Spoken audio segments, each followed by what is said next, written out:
ہمارے امام اعظم ابو حنیفہ سے پوچھئے اہل بیت کا مقام کیا ہے، تو اہل بیت کے بارے میں امام اعظم ابو حنیفہ ارشاد فرماتے ہیں، اے لوگو زندگی میں جہاں بھی رہو خبردار اہل بیت کی کبھی بغاوت نہ کرنا۔ جو اہل بیت کی بغاوت کرتا ہے اللہ اسے جہنم میں ڈالے گا، جو اہل بیت کا غلام بنتا ہے اللہ اسے جنت عطا فرمائے گا۔ دوسرے امام شافعی سے پوچھ لو، امام شافعی پوچھو امام شافعی سے اہل بیت کا مقام کیا ہے۔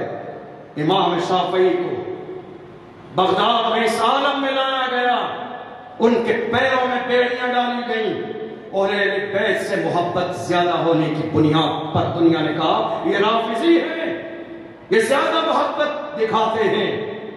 حضرت امام شافعی نے فرمایا ان کان رفضا حب آل محمد فلیشہد الثقلان انی رافضی۔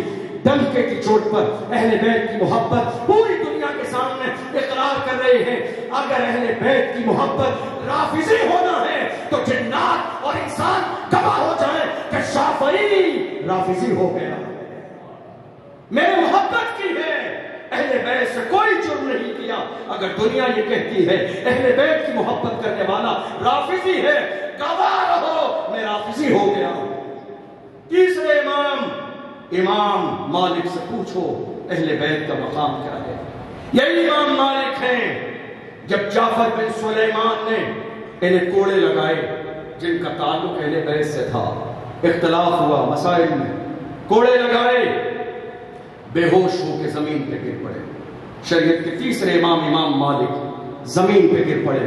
جب ہوش آیا تو ہوش آتے ہی کہتے ہیں میں نے کوڑے مارنے والے جعفر بن سلیمان کو معاف کر دیا۔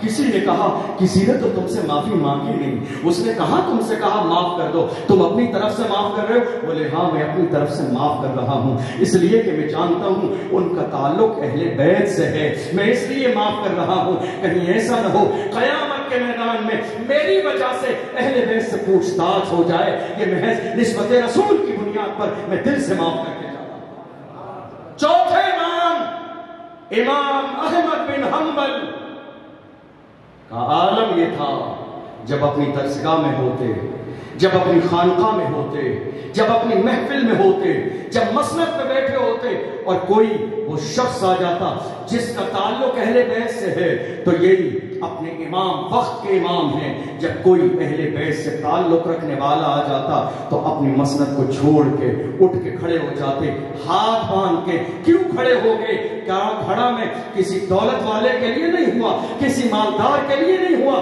میں کھڑا اس کے لیے ہوا ہوں جس کی رگوں میں فاطمہ کا دودھ خون بن کے دوڑ رہا ہے۔ تعظیم کے لیے کھڑے ہو جاتے، اپنی مسند پہ بٹھاتے اور اس کے بعد وہ ہاتھ باندھ کے پیچھے خادم کی طرح کھڑے ہو جاتے۔ یہ مزاج ہمیں صحابہ نے دیا ہے، یہ مزاج اہل بیت سے محبت کا ہمارے امام نے دیا ہے۔